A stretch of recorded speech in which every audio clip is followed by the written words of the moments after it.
Hello and thank you.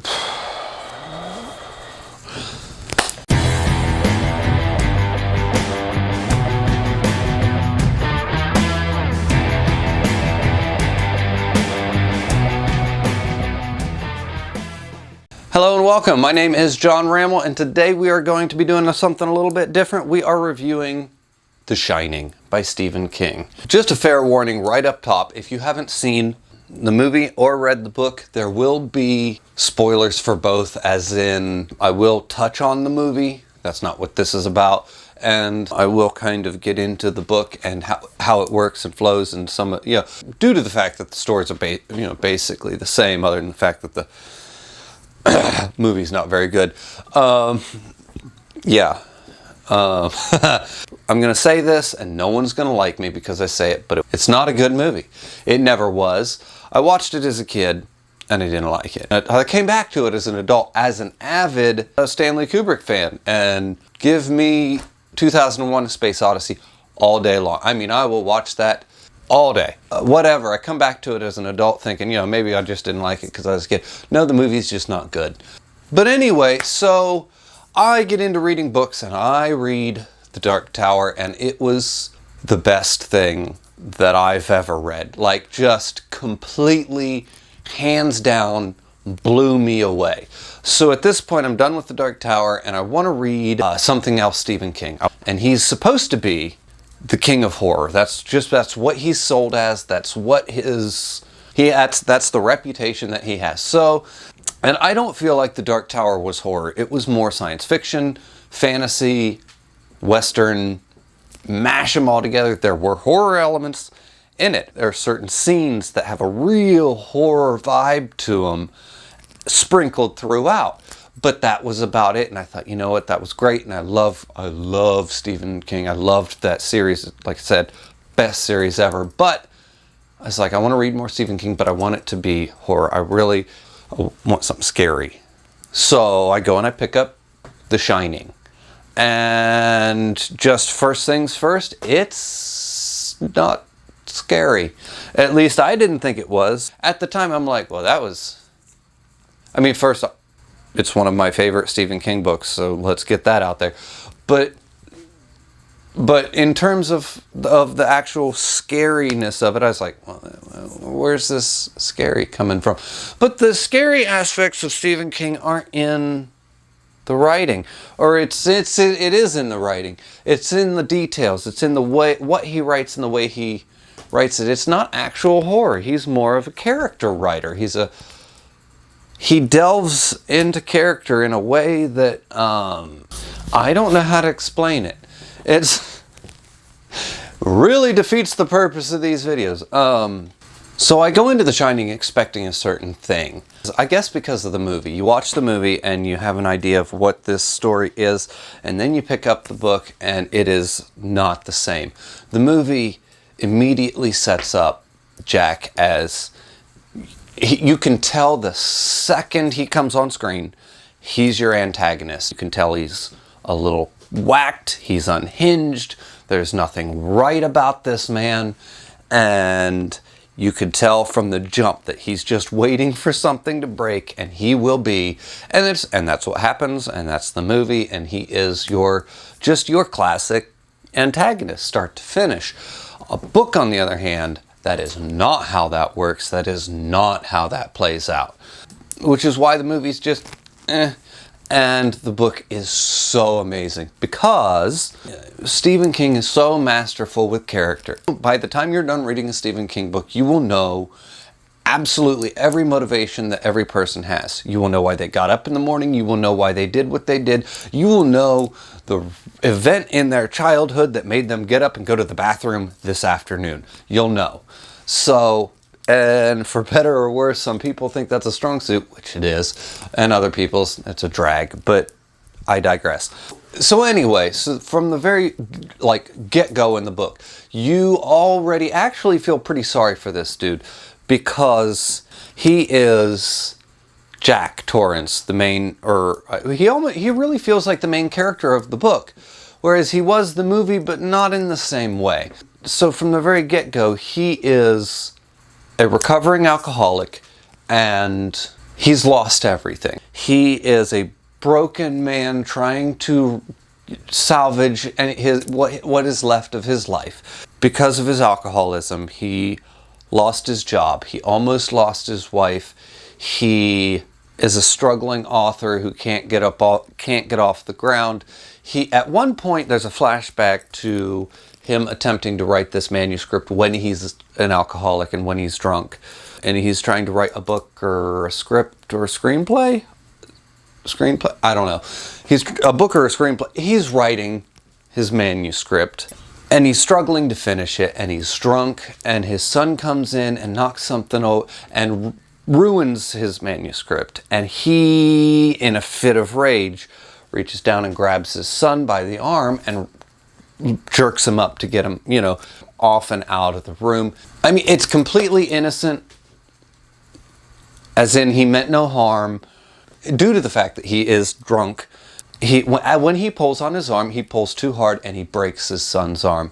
This is the event why his wife almost leaves him, and he barely keeps her from leaving.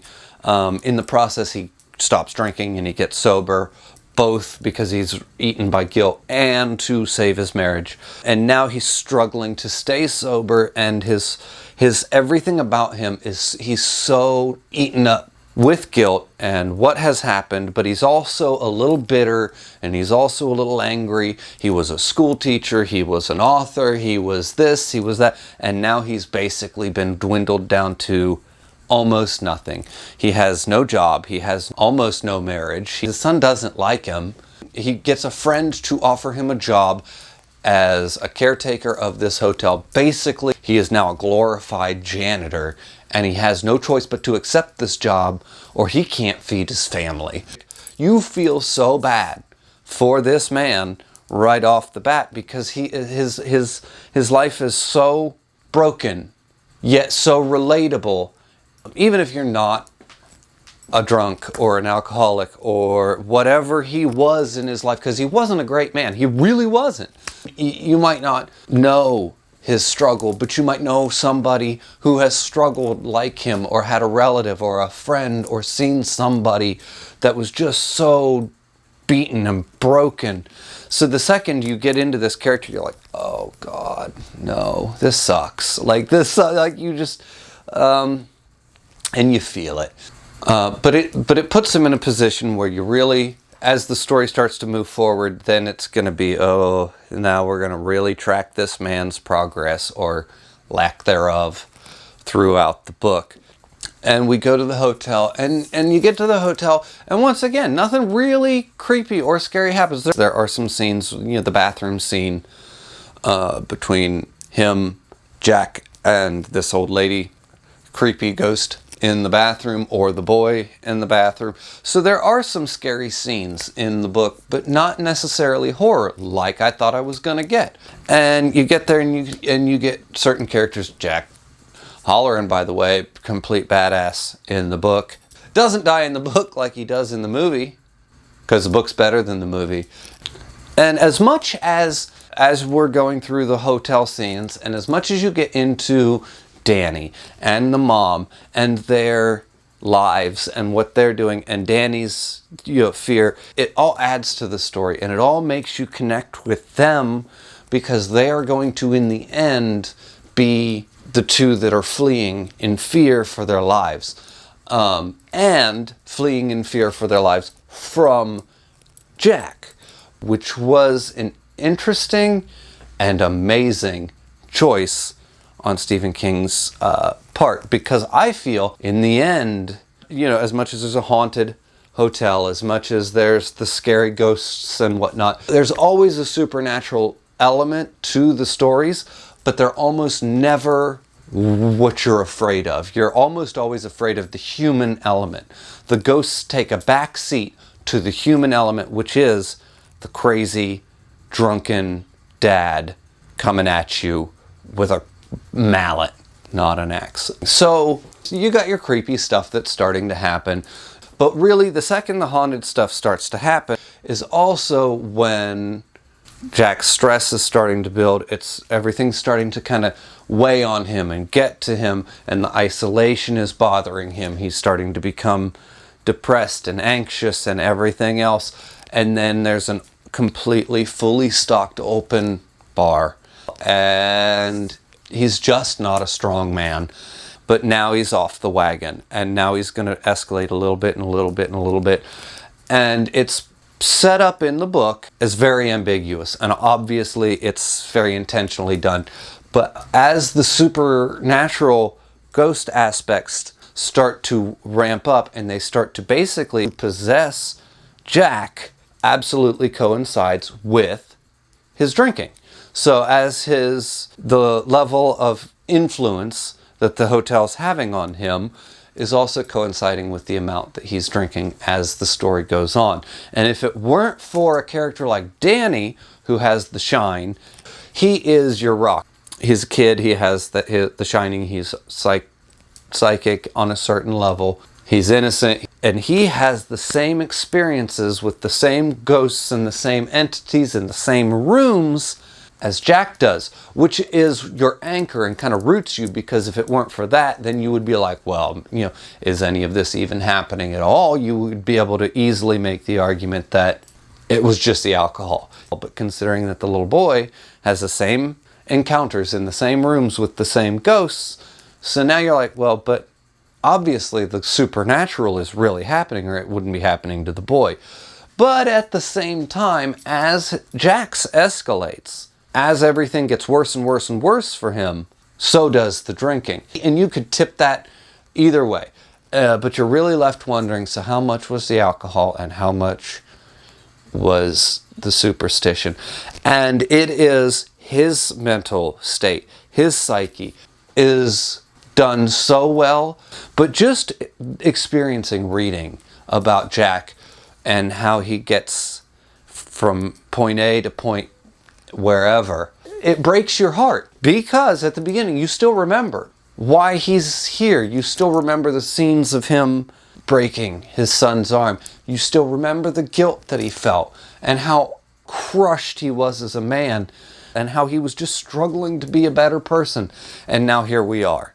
And now he's literally chasing his family through the halls of a hotel, attempting to kill them. And it's soul crushing.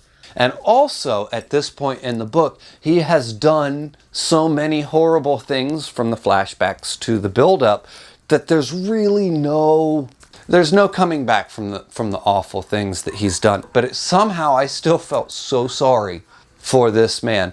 So by the end of it, he ends up being the biggest villain of the book, while simultaneously being the biggest victim of the entire book. At least that's how I experienced it.